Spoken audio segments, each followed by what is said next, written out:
Have you ever been asked to step out into the unknown, to leave behind everything you know, trusting only in a promise? That's exactly what happened to Abraham. His story is a powerful reminder of what it means to have faith. In Genesis 12, verse 1, God called Abraham to leave his country. Now, Abraham wasn't living in a barren wasteland.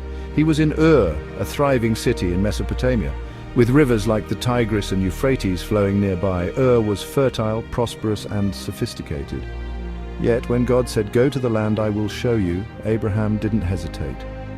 He left without knowing where he was going. What would make someone take such a leap? Faith. Faith that God's promise of blessing and a great nation was worth more than the comfort of familiarity.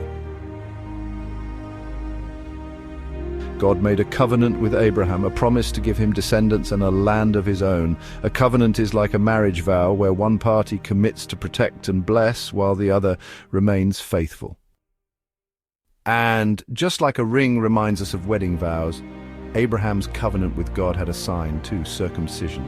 It was a daily reminder of God's promise and Abraham's trust in him.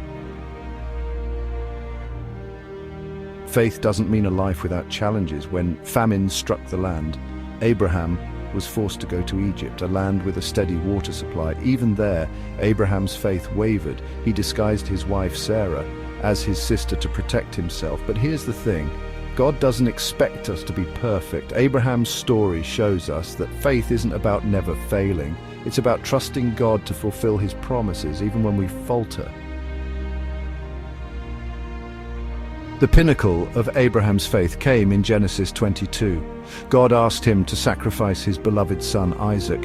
Imagine the weight of that request. Abraham had waited decades for this child, born miraculously when he and Sarah were well beyond childbearing age. Yet Abraham obeyed. He journeyed for 3 days, fully believing that if God could give life to Isaac, he could bring him back from the dead.